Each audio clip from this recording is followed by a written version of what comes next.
Hey everybody, thanks for tuning in to another episode of the Bonetown podcast.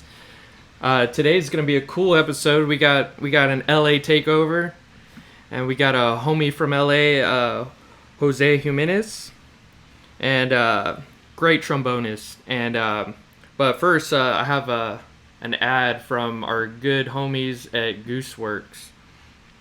If you were to take an ad in a marketing agency, a graphic designer, and a screen printer, you'd get Gooseworks Screen Printing Studio, proud sponsor of the Bonetown podcast.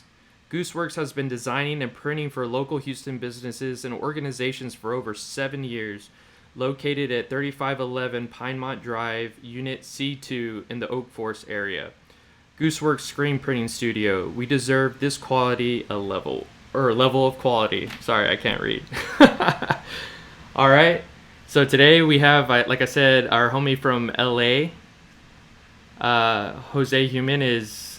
What's up, dude? How's it going, man? Good. Thanks for being on the podcast and everything, dude. This is really cool. Of course. I know I've been haven't been doing any of the episodes recently because some of the craziness in the world, and I had some stuff on my side as well, and I needed a break from doing the podcast. I wanted to, get my everything set up a lot better because, like I said, this is the first time I've ever done a podcast. I've never done one before, so it's definitely a learning experience for sure. But yeah, introduce yourself, man. My name's Jose Jimenez, JJ. I play trombone in I've played trombone in a bunch of different groups. I'm from LA. Nice, dude. So how I went about finding you is like we were talking about just a little bit the other day was our friend Esteban, really great keys player, songwriter, and I think he's just a solid dude, man. Like super nice, super chill, fun to work with, and that's our mutual friend. And I know he had every time he plays, he always tags his homies and stuff. And I remember seeing a video of you playing, and I was like, dude, this guy's fucking badass. And I just followed you for the longest, and we had some mutual favorite things like Star Wars. I started reading Dune, and I know you were all like, dude, that's a great book and everything. Yeah, dude. I know. I also whenever you post about the Houston Rockets, I'm like, boo. Yeah, and I was the same way. Lakers, boo. But there's a mutual love for music and stuff here. Yeah. We won't get into the sports side. This we're putting that to that'll be a different episode. But yeah, man, what was that story you were gonna say about Esteban? Oh, okay. So yeah, Esteban, I've known for since he was in high school, because he was playing in a bunch of backyard bands, and he was big in the backyard ska scene in LA. Mm-hmm. And so he would be playing. There'd be like 6 bands playing a backyard show, and he'd be playing with 4 of them. Yeah. You know what I mean? And so I knew him through that, but I was always like, man, who's this kid? He's everywhere. He's got too much energy. I don't like it. I don't trust it. And then years later, the Steady 45s asked me to come on a tour with them, and this is a tour where we got in this huge car accident, and we got hit by this guy who was super drunk. We're just cruising. There was no one on the road, and it was an old van, so it was no seatbelts in the back seat where I was sitting. Yeah. I went flying through the air. He wasn't in the car with us. He was already at the venue with the Bandulus, who was on tour with us from Austin originally. Yeah. Portland. Shout out Bandulus, Jeremy Pena, and everybody. Yeah. Yeah. So he was at the venue already. He couldn't really do anything. He did everything that he could for us, but we were kind of stranded a little bit, and I ended up. Our car was done. Mm-hmm. Our trailer was done, and I ended up in the van with the Bandulus, sitting next to Esteban for most of the tour. And so I got to know him, and I was like, man, this guy's cool. Like, I guess I was wrong. Maybe I shouldn't judge people. uh, so yeah, like we ended up like as soon as we got to like Texas, like we bought like four locos and like just pounded them like. You're like, dude, it was terrible. Yeah. It was a bad decision, but we had a great time. So I get home, and this is around Mother's Day, and my wife tells me like, hey, you know that guy Esteban that you went on tour with? I was like, yeah. She said he just posted that his mom's flower shop is having a Mother's Day sale for flowers or something. Mm-hmm. And I was like, oh, that's cool. And she's like, yeah, but what's weird about that is that my family has owned that flower shop for forever. Dang. And we're like, that's weird. And so she's like, you know what? Ask him if he has a cousin Kenny and a cousin Adonis, which is like two real specific names, not really like found in like I was Mexican gonna say. family. And so I was like, okay, yeah, he that'll be specific enough. And so he's like, nah, man, I don't have a cousin Kenny or a cousin Adonis. I'm like, all right, cool. It's just coincidence. And he goes, but I have an Uncle Kenny and an Uncle Adonis. Oh shit. And I was like, all right, you idiot. you're related. You're like, I'm your uncle. Yeah. You know? That's so crazy. like my wife is his aunt, and his mom is my wife's cousin. Like second cousin. Okay, yeah. Dang, dude, that's crazy. Small and world. so like in the Mexican way, like, you know, I'm his uncle. Yeah. It's just like this crazy small world. And so now I'm like, anytime I see him, he's like, hey, what's up, Theo? How's it going? No. You know, same with his brother. He's like, his brother plays in the Sinceres, and so he's like, hey, what's up, Theo? What's up, Thea? You know, so it's like, it's just become automatic now. So this kid that I was like, man, who's this kid? I don't like him. I was like, oh, it makes sense. He's family. You know? Yeah. That's funny, man. Dude, that's a small world, man. Yeah. Especially in the LA, like, you know, ska scene there. Like, right. Like, that was one thing I wanted to talk about. We'll get into trombone and whatnot. We won't get too nerdy about it. But one thing that I've noticed, you know, the ska scene in LA is super awesome, I think. I feel like it's never died. And like in Houston, we have some bands, you know, the biggest one obviously was Los Carnales, and been around for like 25 years, and you know, I was, you know, grateful to be able to be in that band for a little bit. And but they've taken us to, you know, LA and whatnot, and man, the ska scene there is like crazy.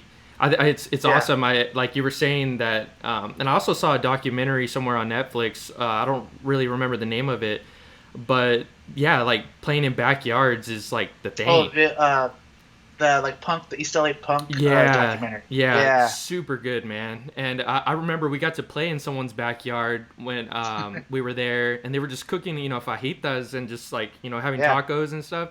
It was super badass, and just drinking, just playing in someone's backyard. It was awesome.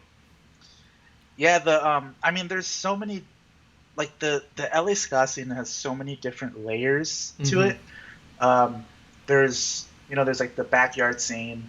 There's like the traditional ska scene. There's the OC ska scene, which is like its whole other thing. Like everything, there's so many aspects to it. It's crazy, man. Like, and there's times where like those different layers sometimes meet at like big ska festivals, and it's weird because these bands never play together, even though they basically play the same type of music. Yeah. Or similar types of music. You know, different variations of it and stuff. So it's pretty wild. Yeah. So like I kind of want to put these two together because, you know, most of my guests have been, you know, from Houston, and from different kinds of like backgrounds as far as like musical playing. So like I said, our ska scene isn't like, you know, huge or anything, but because the ska scene's so big in LA, and you know, in ska there's always, you know, horns. play when you chose to play trombone, was it because of the ska scene in LA? Or was it No. okay, yeah. Well, I mean, I started playing trombone in like seventh grade, no, eighth grade. Um, and I started off like playing trumpet in sixth grade, Mhm. and I guess my teacher was like this weird dude. He was just a weirdo, and like he was like a violin player, and he taught me as much as he knew on trumpet. And Mhm. then when I wanted to come back for seventh grade, he was like, "Nah, I can't teach you anymore." I was like, "It's kind of a not a teacher thing that somebody should say. Like that Yeah. doesn't work. That's not how teaching That's works." not You very know? encouraging. Yeah. And so he didn't let me come back for seventh grade, and then like I was all of seventh grade. I took like art and computers or something, and then I like bugged my mom. I was like, "Yo, I want to do music. Like this sucks. Like I Yeah. don't like doing all this other stuff." And so she bugged the you know she went and did the mom thing, and plus she was a teacher in the school district, so she knew like a lot of the people that taught at the school. Yeah. And so she was like, "Yo, like you can't prevent a kid from taking music if they want to take music, Mhm. just because you don't know how to teach." So I went back, and he was like, "Fine, you can be in my class, but you're not going to play trumpet." And I was like, "All right, I'll do that thing, the thing that goes. Wow, wow. I'll do the thing with the most comedy factor. How about that? Yeah. You know." But yeah, stuck, And so in high school, we didn't really do. We only played slide trombone for jazz, Okay. for like marching band and stuff. We did baritones and marching trombones. So Okay, nice. that was yeah. Um, but yeah, so I just been playing trombone since then. And then I knew a guy in high school who was like in a ska band, and he needed a trombone player because like they didn't like the trombone player they had. So I went in, started doing the backyard thing, and then that became like a screamo band because that's like what everyone was like transitioning to at that time. Like everyone Yeah. was like, "Well, screamo's big, so let's do that." And so then it became like, "Well, we're in a screamo band and we play horn. Yeah, we're gonna bounce." So like I think we just fizzled out. Yeah. And then after that, after high school, I joined, like right out of high school, I joined this big band, Mhm. like a full 18-piece big band, and I played with that group for like 10 years. Um, and while I was doing that, I started a band with Joe Quinones and Tony Medina. That's two guys from like the Sinceres and the Mhm. Illusions, the soul scene right now in LA, and we started a band called the Delirians. And so we did a few gigs with them, and played in another group called the Bohunks for a few years, toured Texas with them. So yeah, just been playing with a bunch of different bands after that. Nice, man. Yeah, I didn't know you were in the Yeah, Delirians. That's cool, man. Yeah, I've been yeah. following them for a while We started now. them. We started them a few years back, and yeah, it was fun. That's cool, man. Yeah, So you started, obviously, ska. Everybody always finds ska in high school. You know what I mean? yeah. Yeah, and Yeah. but it's cool to what took you out into like out of the ska scene and to try other different kinds of music? Was it like in college or something? Well, right out of high school, I was looking for another band. Mm-hmm. I was like out of the ska scene because of that band that went screamo, and Yeah. so I didn't really have a group of friends that were doing it currently. Mm-hmm. And so that's when I joined. I answered like a MySpace ad or like a post or something, um, for this big band that needed a saxophone player, and I said, "Hey, I don't play saxophone, but I know a guy who does, who could probably fit. And by the way, I play trombone too, so if you guys ever need a trombone player," and they were like, "Actually, yeah, we do." Nice. So that's how I joined. It was like a city band, so like they're sponsored by the city of Montebello, and I got to play with them for like 10 years, and it was a cool experience, playing like wearing a suit, sitting down, playing for like old people and stuff, and playing in parks and stuff. And it was cool. It was cool. It was a fun experience, and I got to play, jazz. As it was a lot of fun, and it kind of like that that experience brought sort of a different style into like the way I started playing when I started playing with like the Deliriums and stuff. Oh, okay. So like cool. I would solo a little bit more in like that big band style, and then in college I started doing a lot of like Latin jazz, and so that I started playing a little bit more of that like more intense like in your face Latin jazz style mixed with like big band and the ska. So Nice. yeah. That's awesome, man. Yeah, man, I lost like count of all the bands that you were in. I know I was writing a little blurb about you, and I was just like, and you shout out the Sinceres too. I was like, oh fuck, yeah, I forgot he was in that one too. And yeah, dude, I like bounce around so much, and like just basically whoever needs a horn, and yeah, at one point it was like the Wise Guys, which was the big band, Deliriums,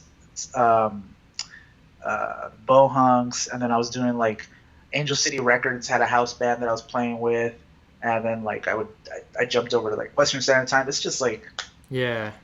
I mean, there's a lot to do in LA, Yeah, definitely. Yeah, and that was the thing I was gonna ask you, like, because I feel like there's like musical competition because I mean there's so many. There's a need of musicians everywhere, not just like just bands, but obviously music in the movie industry and stuff like that. Have you ever got to do any of that kind of stuff? With the big band, yeah, we did like. Do you remember that movie Planes? Yeah, I think it was so. like Yeah, a spin-off of Cars. yeah, yeah. We got to do like the rap party for Planes. Nice. And so like just like with Western Standard Time, we recorded at like the what is it? There's like a sound stage or something where like they record all like the orchestral stuff for like The Walking Dead and whatnot. So that was cool. But yeah, no like real like movies or anything like that. But Yeah. that's like you got to be like 50 plus to do to be considered. That's awesome. That's like more of a classical. Yeah, but yeah, man, LA's wild. Yeah, it's fun. It's a good time. Every time I've been there, the weather's always great. No humidity. Yeah. Oh, dude, Houston. Oh my God. Yeah, no, I get it. Like the few times that I've been to Houston on tour and stuff, it's been like the can't even describe it. Like I remember like getting there and being like, well, okay, it's hot. I get it. Like it's Houston. Hopefully like by the time the gig hits, like it'll be cool. Nah. No. I remember being inside. I've been inside somewhere and it's like air conditioned. It's cool. And I step out and I'm like, oh my God. Yeah, I'm man. like walking through pea soup or something. Like it's just like, oh. We at least me, I take like when it gets like really hot, I take at least 2-3 showers a day, just because it's like you take a shower and then you go outside just to go get the mail and you're like, oh shit, I'm already like wet, bro. Like it's thick, man. It's thick. But yeah, weather here it's great right now. It's about 75. There's a breeze. It's nice. I have the window open. Damn, dude, don't rub that in my face. Nah, so did you attend college or anything? I did for a little bit. I was just like mad lazy though, like early. Same, yeah. When I was in like fresh out of high school, I was just doing the lazy fresh out of high school thing, I didn't really have that drive, and plus I suffered from that thing where like everybody was like, man, you're so good. Mm-hmm. Like, oh wow, you should play with this group or you should do this, and I'm like, yeah, I am pretty good, aren't I? And then like once I reached like the real world, I'm like, damn, actually no, I'm not that good at all. I'm barely getting by. Yeah. So like it took me a while to get there, and like I started going back to school maybe around 25, 26, and I started taking it seriously and playing and practicing. Yeah. I took like my first lesson, not like maybe 2-3 years ago actually. Yeah. And so like it's a constant learning experience. But yeah, I never finished um, college just because like I started working, Mm-hmm. uh, started playing a lot more. Yeah. So like music uh, as like a career path kind of uh, became like viable Yeah. without school. Mm-hmm. Um, and then and then actual like having like a full time job in addition to that uh, was and a full time job that I enjoy too. So Yeah. That's awesome. it's yeah, Yeah, because that's really tough, man. Like as far, I mean, I had a full time job and played music, and music was always on the weekends. I mean, in LA, you could go to a yeah, show during a weekday, and it's packed, But here in yeah, Houston, we're gas oil industry, so everybody's works, Monday through Friday, and so the prime days for like shows is Friday, Saturday, and if you're lucky, Sunday. yeah. But for the most part, yeah, like everybody worked for the weekend, and trying Yeah, to trying to balance everything was, man, so hard. Um, but yeah, it's cool that you were saying that you took your first lesson like recently, or like, yeah, yeah, and I've taken a couple lessons, and it's been somewhat recent, like in the past like maybe 5 years or so. And but yeah, I never, I've said this on a few other episodes, but I never saw myself ever playing music, as I'm doing now, yeah. and you can't really prepare yourself for that. And but it's a learning experience for sure, as you grow up. Totally. And like the older you get, I feel like the older you get, the more humility the world lays on you, Yeah, you dude. know, and the more you realize how much you're not it. Oh yeah, And so you definitely. kind of like, and so you just kind of have to constantly keep working on being less of not it. Yeah, So more, I guess, you know. So like, you just kind of have to be like, all right, I'm not, I'm not great, but I'm working on it, you know. And so it just, I feel yeah, like that if you, as a musician, like it just goes for musicians everywhere. Like if you're just constantly working on knowing that you're not the best, but like knowing also that you're working on not being the worst, yeah. you know, then you're doing good. You know, you're doing all right, and that's just it's just what I tell myself. Yeah, you try to be confident, but not too, like, you don't want to go into the realm of cockiness Yeah, either. And right. man, I'm definitely not cocky at all. That's for sure. Yeah. But yeah, it's definitely a learning experience. What like, what are your top five, like, it could be trombonists or just musical artists that influence you in your playing and music writing? Um. For well, playing, man, playing changes uh so often. Yeah. Okay, so like my biggest improvisational influence. God, I'm forgetting his name too. He there was a band called the Jazz on the Latin Side All Stars, Ooh, I gotta write that and down. yeah, they're on Spotify. And actually, I think I have the What was it insert called again? here. The Jazz on the Latin Side All Stars. On the Latin side. Um, let's see. Yeah, so their trombone player, um,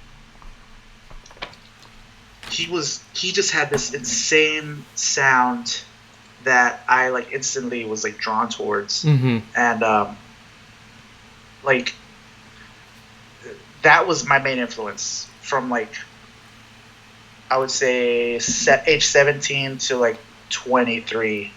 I was just like I gotta reach that, I gotta reach that, you know. Yeah. Um, After that, I hit that point. I had a humbling moment, and um, with a few friends. Like a few friends had kind of like a what is it? What am I doing here? Hold on. Sorry. That's okay. Okay. I had a moment where like some friends were like, "Hey, you're not you're not doing the best that you can, and we can see it," you know. Yeah, And yeah. so after that, I was like, okay.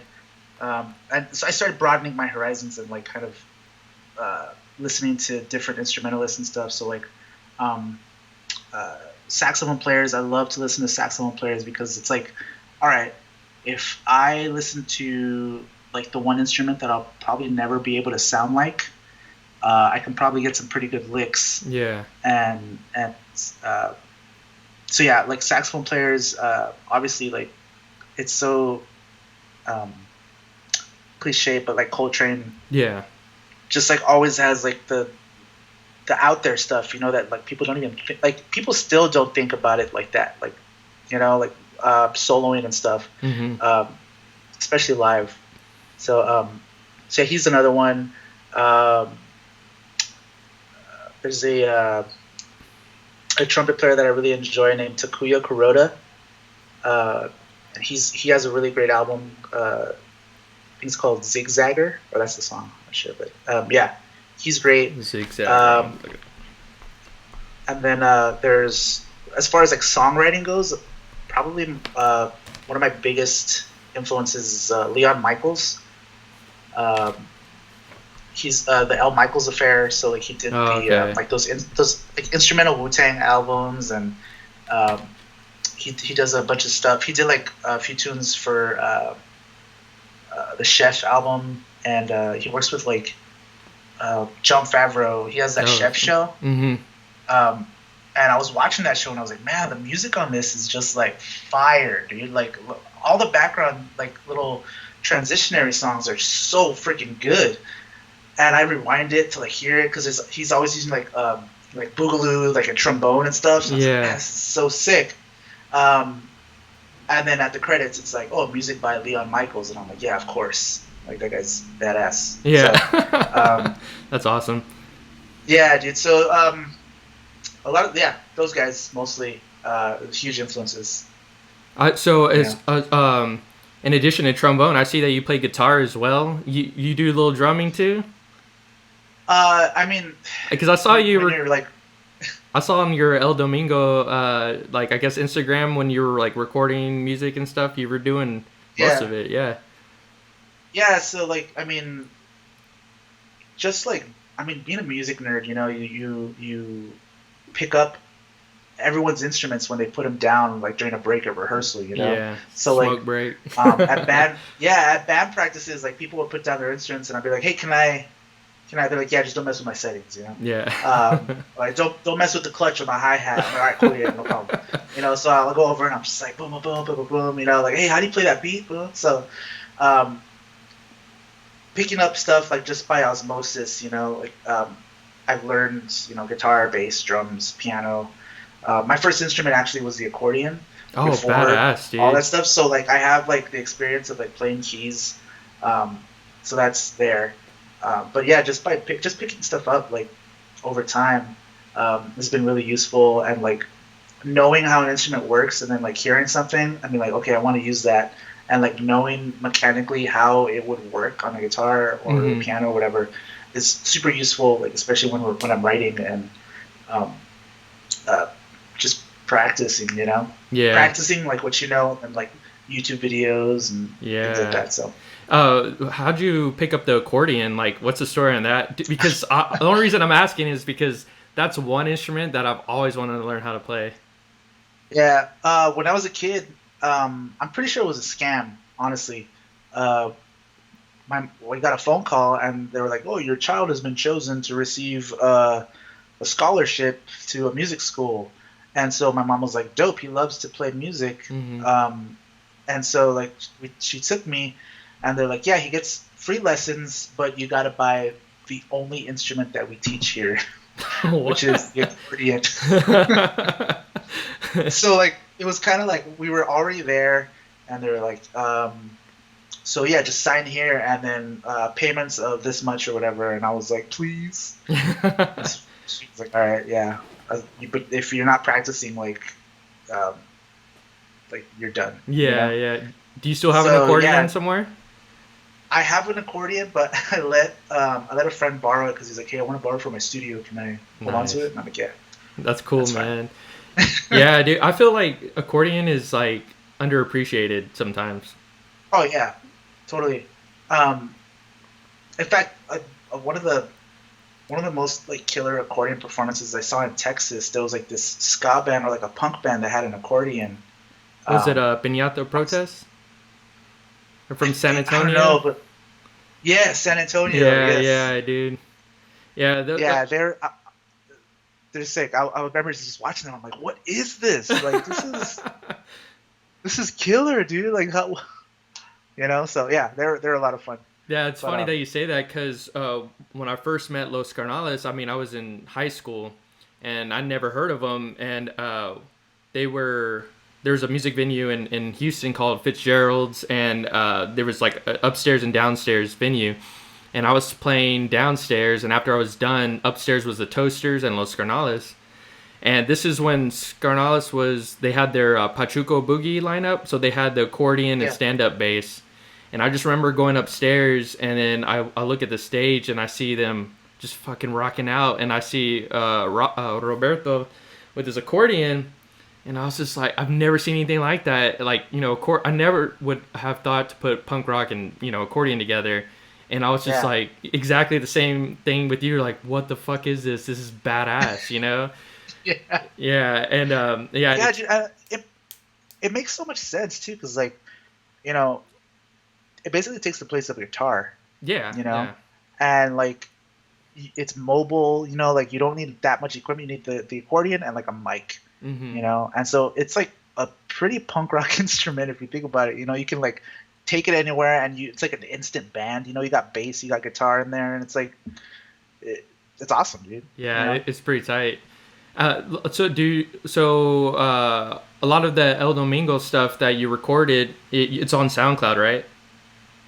There's a little bit on SoundCloud, yeah. There's so much other stuff that I'm like, of course, like super insecure to like post up. Yeah. But yeah, so there's a little bit on SoundCloud, and just like I managed to get a band together. Mm-hmm. We rehearsed a few times, and like right when we hit like a good stride, there was like a bunch of shows. Everybody was doing tours, so we kind of took a break, and then once all that stuff kind of died down and we were able to start doing rehearsals again, we went into lockdown. Yeah. So yeah, we're in a frozen state right now, but I'm still writing, collaborating with some of the guys from the Sinceres on horns, and Nice. Adriana of the Altons and the Sinceres is doing vocals on one of my tunes. So yeah, hopefully we're gonna put some stuff out soon. We're gonna do like a live recording, hopefully like around July, and for sure, like there's I've been playing with the idea of taking all my songs that I have so far, just demos of, Yeah. putting them out like as one package, Mm-hmm. and just taking donations, like pay what you can for those, and then just sending all the money to like bail organizations and Black Lives Matter organizations and stuff like that. So that's that. Hopefully, I can do like in the next month or so. That's awesome, man. Yeah. And then whenever you have that out, send it my way, and so I can help, post up and like, get the spread the word around, because that's Yeah. some cool, to be able to do that for, other people is awesome, man. Totally dig it. Yeah. Yeah. What was the concept behind like El Domingo and stuff like that? So like, there's, I reached a point where I was like, man, like this sort of like, this like revival thing is happening with like the oldies thing, and all this other like great music that's coming out that's so reminiscent of like a specific era. Yeah. From my town, like that like was huge in my town, huge in Texas too, like there was like Freddie Fender and all that stuff, and Yeah. Like the Midnighters and all, so there's this huge revival, and I love that music like my whole life, but I also didn't want to write music that was like so specifically of that era, Mm-hmm. but made you want to think about it. Yeah. and so I also had a lot of different influence. Like it was just like this, I want to do something and I want to make it very specifically me, but it was just like, Yeah. it's so hard to explain. And so I kind of came up with this concept of like a lo-fi live band with like Cuban influence, like Mexican American music influence, traditional Mexican music influence, funk, oldie sound, and so all of that I kind of took into like this ball, and I let it simmer, and just I'm trying to like do that in a way that is new and different, but also reminiscent of something not. Yeah. Yeah. Dude, yeah, the Chicano soul like movement, it just seems like it's like you were saying, it's like a revival. You know what I mean? Yeah. I feel like it's never. I mean, it's always been there, and Yeah. but it's starting to like pop up again, and I think it's super awesome. It also makes me want to like deep dive into like more of that musical history. You know what I mean? Yeah. And Yeah. how's the Chicano soul There's movement in LA? I bet you it's because it's popping right now. It seems. Oh yeah, it's awesome, dude. There's so many great bands, like obviously I'm gonna plug the bands that I play with, Yeah, which definitely. is Yeah, do it. like the Sinceres, Mm-hmm. the Sacred Souls from San Diego, the Altons, Jason Joshua, he's from Miami, uh, Los Yesterdays, all those Penrose artists that are like they put out those 45s are just, oh man, they're just so good, Yeah. and so there's just huge. The Illusions, are putting out good music, and it's so great, and we're all friends, so it's Yeah. like we're all working together to like help each other up and stuff, and like it's great. Yeah. Yes. Yeah. And that's one thing I really like about the LA music scene. It seems like everybody it like helps each other out. You know what I mean? Yeah, totally. And it's not really like a Yeah. competition or anything. It's just like it's all about the music and the scene and stuff Yeah. like that. Yeah, I feel like before there used to be sort of like a competition of like, hey, like this band is better than another band, or this, um, who's going first or who's going last, who's headlining, and Yeah. now it's just kind of like, well, let's all put out a shit ton of music Mm-hmm. so that when we do play a show together, it's huge, Yeah. and like, the goal I think is to have like a huge crowd for the opening band. Mm-hmm. That way there's no question, like we're all in it, we're all killing, and there's we can all take turns opening, so Yeah. it's it's super collaborative, it's super uh, just friends. Yeah, man. Yeah, it's pretty cool. Yeah, and it's funny to see like how cool it is to see like so many different musicians and other bands like everybody's like homies bands like together and stuff like that. I think it's really cool, Yeah. man. Yeah, totally. It's a lot of fun. Yeah. What are some of your favorite venues in town that you got to play at?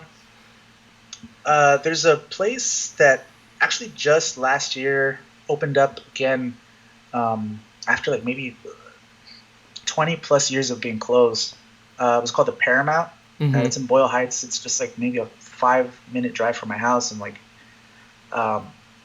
so many people have played there. Like punk bands and soul bands, and um, it's a great venue. And like they recently like renovated it, and I was working. They have like a space downstairs where they run programs out of. It's an arts conservatory. Nice. And I was working out of there for a while. I was teaching podcasting out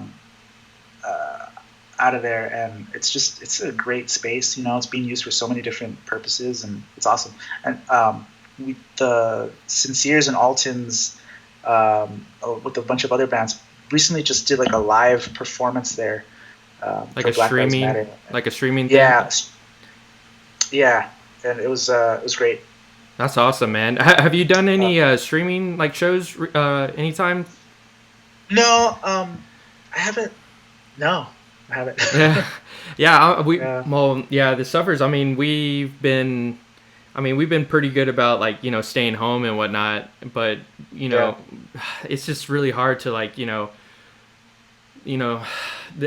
everything's just kind of escalating here, and it's just kind of like we're scared to yeah. go out and like meet each other for like just a rehearsal, man, and Right, and right. and, uh, and we want to do a streaming thing with the whole band. It's just scary, and it's like we also want to Yeah, like how can I say we don't want to promote anything that's gonna put everybody at harm as well. You know what I mean? yeah. And you don't want to like you want to respect everyone's comfort level as well. Exactly. Yeah, man. Um, yeah. So it's hard, man. It's tough, and it's just a matter of how many concessions are you willing to make together individually. Um, so yeah, it's hard. Yeah. It's hard. What speaking of quarantine, what have you been doing to kind of keep your chops up to like, do you have any like routines or are you working on anything new? Well, I'd like to say that I have a 15-minute, mouthpiece routine and breathing exercises, and I'm working out of the Arbenz book and working on my lip slurs and all that stuff. But I'm not doing any of that. um, Honestly, a lot of the stuff that I'm doing has to do with like songwriting and recording. So when I do, I try to like incorporate a lot of playing into the recordings. Yeah. So I'm not I'm not totally like losing it, but yeah, man, the quarantine, like I feel like everyone was like, man, there's gonna be so much time to do this. There's gonna be so much time to like practice and whatnot. But like there's just especially like I work at a school, so I'm doing the distance learning thing, and so with that, with the quarantine, with El Domingo stuff, like when it comes to like personal development, it's like, man, I just want to like turn off my brain for a sec, and Yeah. by the time I'm back, I'm like, fuck, I'm gonna go to sleep now, Yeah. But now I'm getting to the point where like this is kind of normal now, so Mhm. I have been practicing a little bit more, so that's been nice. But routine wise, ideally, um, yeah, I've been trying to be a little more disciplined about like mouthpiece stuff like buzzing and whatnot. So like I tend to do like an off mouthpiece buzz along with some breathing, and then I do mouthpiece buzzing, go through a scale on the mouthpiece, long tones, for at least 15 minutes before I actually put it on my horn, Mhm. and then do like just like maybe 10 minutes of long tones and lip slurs and scales, and then I'll do like a quick improv on like some songs that I like, usually like Gachao. Uh, Okay. Gachao has like this really cool mambo, and then there's what else? How do you Um, spell that? I want to check that yeah, out. Gachao. He's a famous Cuban bass player. Cachao. Okay, yeah, I got it. Um, he's legendary bass player from Cuba, um, and so yeah, I improvise a lot to his tunes because they're Mhm. usually like super easy, like a D Mixolydian scale, like two chord changes. It's like nothing too crazy, but like the musical content is just like there's just so much you can do. Yeah. So and that helps me like feel confident that like, oh, okay, all right, I still got it, I still got it. And then I'll jump into like some etudes, like just do some sight reading. There's a website that I used to use. I can't remember the name of it, but there was like it would just make up something for you to sight read on the spot. Oh, nice. Yeah, so that was a cool tool, and I wish I knew what it was. But I have like a few books that I still haven't gotten through, and so yeah, doing a little bit of that just for the chops. Yeah. Yeah, because definitely, man, like I do miss like you never have like how could I say the chops that you have when you're playing compared to like if you were just practicing at home. You know what I mean? Like it's like totally different. And sometimes Yeah. I miss like playing live because I want those chops back. You know what I mean? I'm just like, fuck. Yeah. Yeah, because when I'm practicing at home, like I'm playing at like a 4 or 5. That's how I'm practicing. Uh-huh. And I tend to like think this is not how I play too late in my practice routine, Mm-hmm. And so then I switch over, and I'm already kind of spent a little bit just because I've been going for so long or whatever, or I haven't been practicing a lot, so like my chops are down, and it's a whole thing. But yeah, practicing the way that you perform live is like so important, and uh, I know I don't do enough of that. Same, yeah. Yeah, Especially with everything going on, we have no choice. Yeah, yeah. But yeah, I had another question for you, and I just like spaced out. So as far as like songwriting, like what's your songwriting process? Because I've never been like much of a songwriter, but now with all yeah, this, staying at home and I practice every now and then, but I do want to practice like on songwriting. yeah. I have a piano and stuff, but I'm not also keen with recording like software. Like I'm still like learning like Right. GarageBand and shit like that. Yeah. Well, I'm actually really glad you asked this question. There's I took a few classes maybe about 2 years ago, um, like jazz theory, commercial jazz theory, like harmony and stuff like that, and it kind of shifted the way that I write songs to more of a harmony based thing. So Hmm. um, I would create like chord progressions that I really liked. I would complicate them as much as I could. I would add like different ways of getting to like the one chord as complicated as possible, and then I would take that progression and then simplify it, but so that it still had the same feel, Yeah. you know.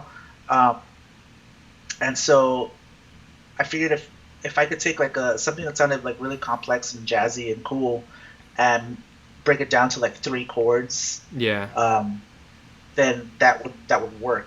So I Hmm. that's one approach, a harmony based approach, and then let the melody be informed by the harmony. Um, and then there's the melody thing, right? Where sometimes you just have like a line, and so I'll write the line out, I'll play it out, and then I'll create harmony underneath that.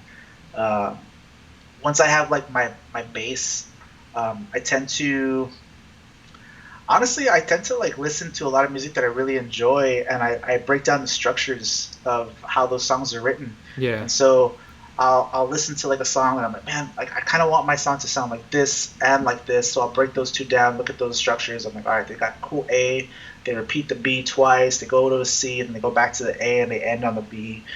So then I'll play with like different forms. I'll write different sections, and I'll just like literally place everything in as many possible combinations as I can until Yeah. I Until find you like kind the of thing hear. that works for me. Yeah. Exactly. Yeah. Yeah. So Have you ever listened to a podcast called Song Exploder by any chance? yes, I love that podcast, Yeah, dude. dude, it's Um, super badass. that's another one. That's another guy that I love listening to every time is Ludwig von Göransson. What? No. Um, Dude, he was on Song Exploder because he wrote Black Panther, the music for Black Panther, Oh, okay, cool. and he also did like that amazing album with Childish Gambino, Hmm. "Awaken My Love." So he did like Redbone and all those tunes, Dude, that song's so um, tight. and he also did the music for The Mandalorian. Oh Um, shit, that's what's up. and if you go, one of the latest episodes of The Mandalorian, like the documentary series that they're doing, um, is about the music, and he goes through his whole songwriting process, and I'm just like, this is gold, Yeah, this is like yeah. amazing. And his process is just like similar to mine, and I imagine so many other people have the same process, Hmm. um, where it's just like you just got to sit down and play, Yeah. um, and like so many times I've before I became a little bit more disciplined in my songwriting, I had ideas, I had so many ideas, but I never had the discipline to just sit down and develop them, and then they're just gone. Yeah. So, like, 80% of it is just sitting down and writing it down or recording the one germinal idea, Mm-hmm. and then the rest of it just falls in place if you just keep working at it. Yeah. But yeah, form, harmony, melody, all those three are like super interchangeable to like how I build a song out. Nice. Like, what's your recording studio like setup? Because you record from home mostly. Yeah, I have this microphone right here. It's just like a regular SM57. Yeah. Um, I have a 61 key MIDI keyboard.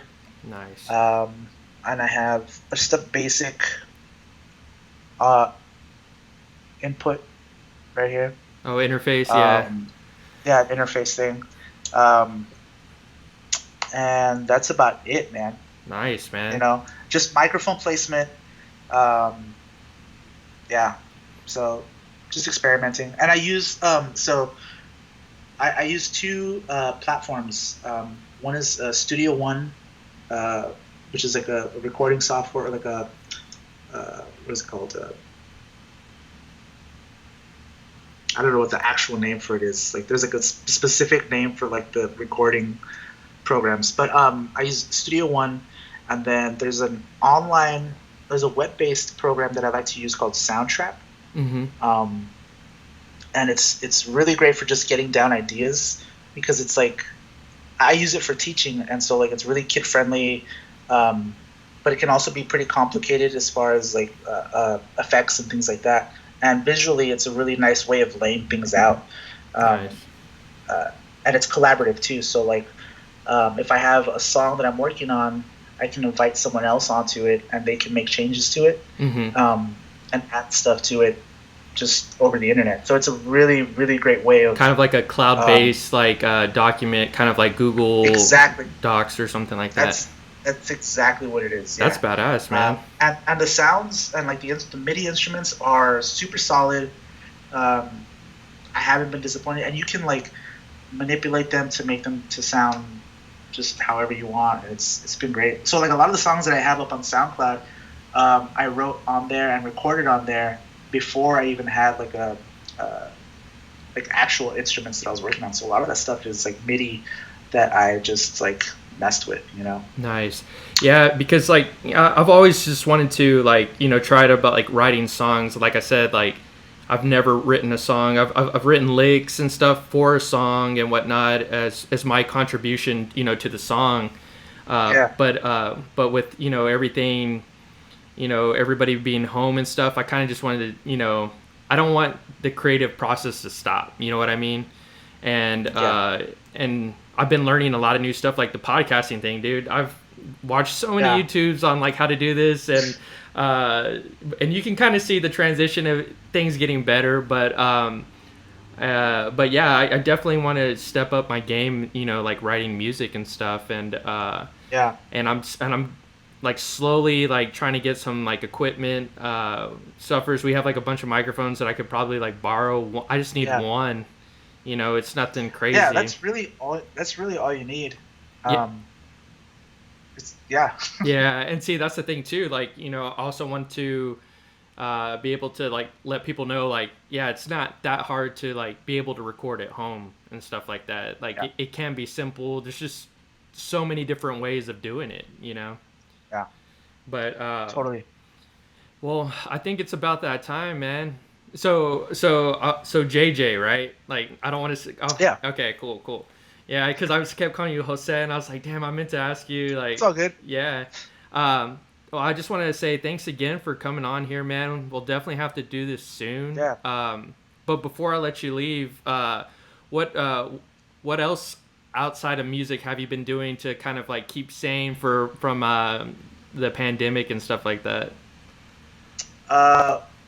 Well, I just started working with my school, so I've been working, and I started my summer school program on Wednesday, And what that entails is I get to play Dungeons and Dragons online Dude, that's with my super tight. students. I get to play Dungeons and Dragons Monday through Friday for about 3 hours a day. Dang. Um, it's that's a job. I was gonna say you get paid to do that. That's I get paid super to awesome. do that. It's pretty awesome. So yeah, we've been using like this online platform called Roll20. And so I do that. I'm reading a lot. Actually, I have some book recommendations for you. Oh yeah. Yeah. So I just wanted to show these to you because they're dope. Look at that. See Nice, this? dude. It's like a vintage Dune. Old school Dune Messiah right here. Nice. And then this one, another Children of Dune. But the book recommendation I have for you is this one.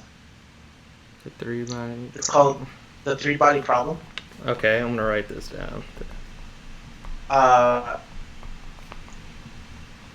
It's like China's like most like best-selling novel of all time or something like that, or science fiction novel. And it's crazy, man. It's like there's like Chinese cultural revolution stuff.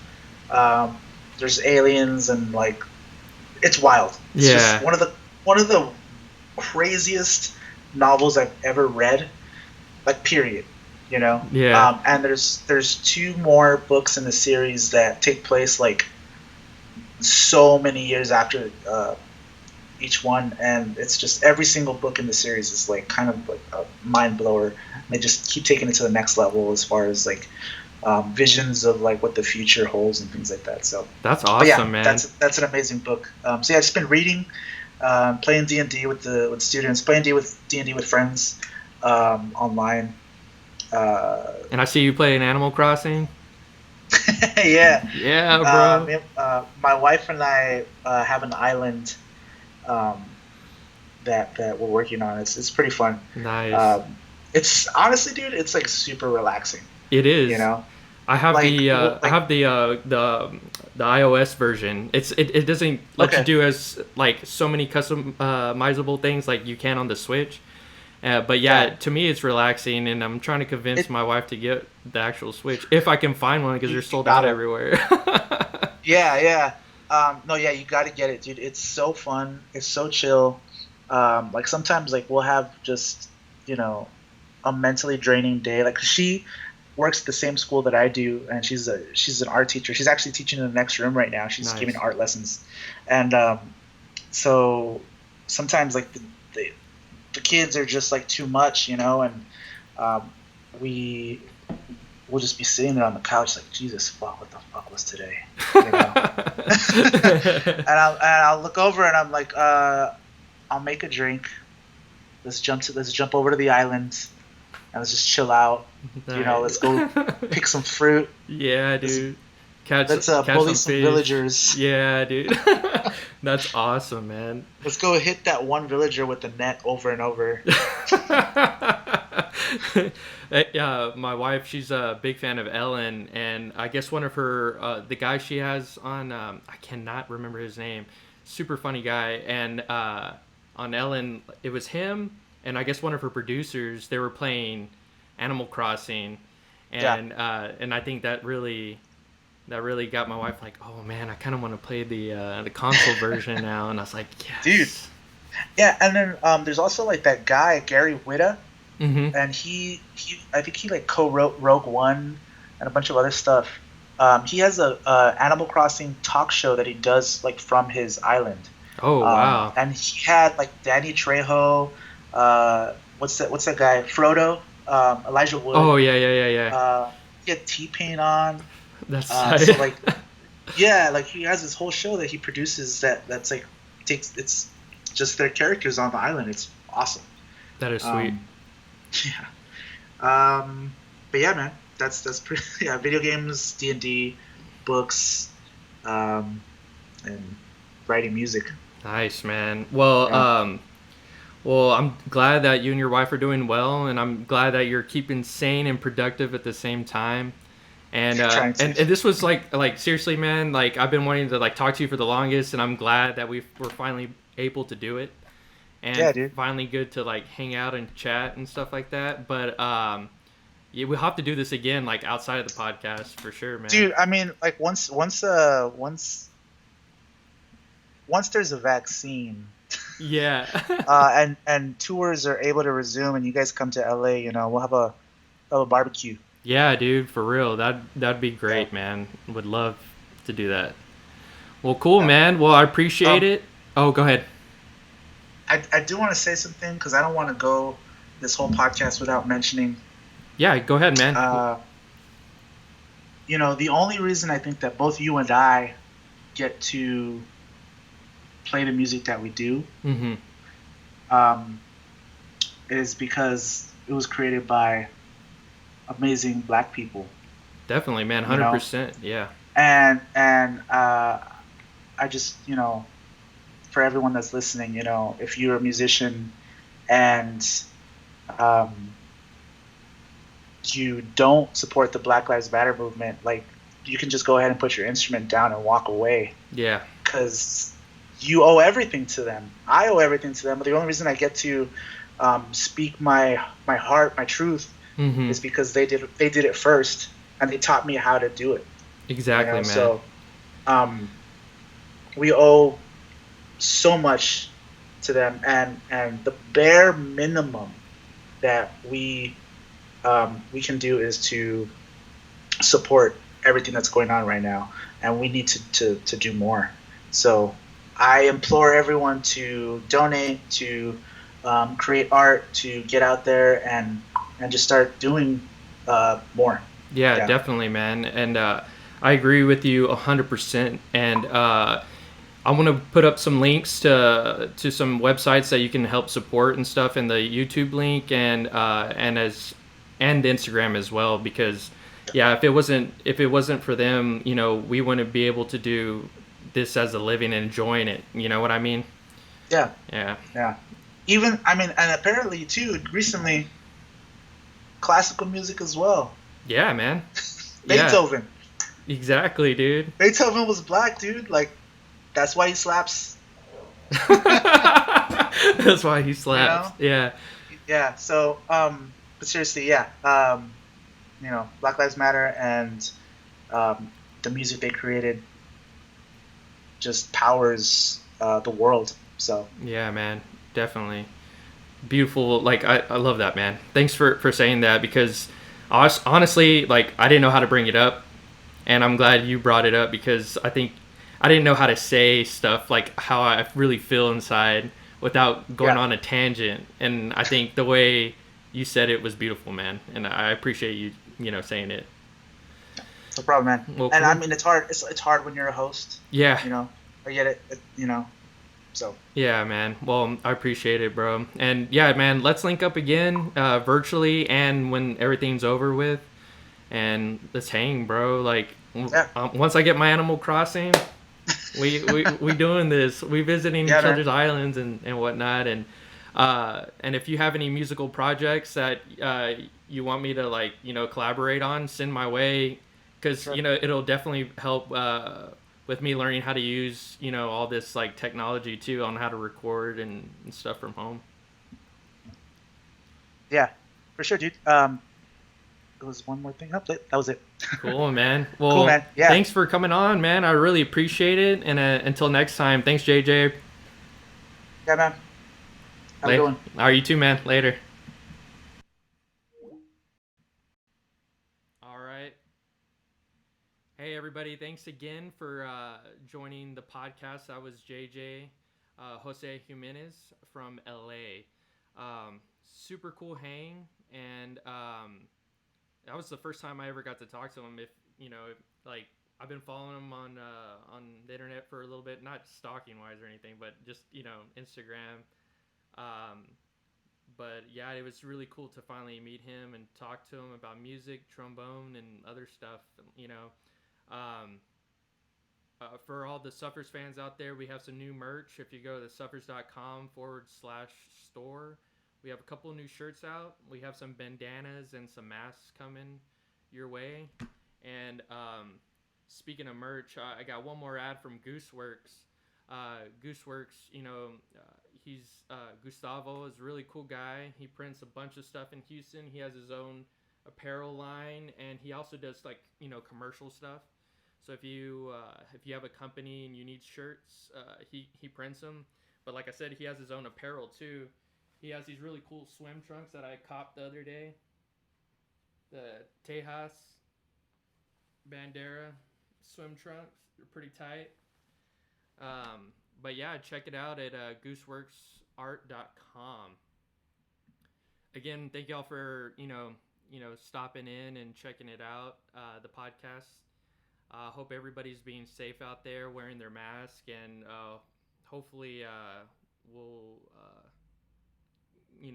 get back normal soon. But other than that, that's all I got today. So thanks again for tuning in, and we'll see you another time.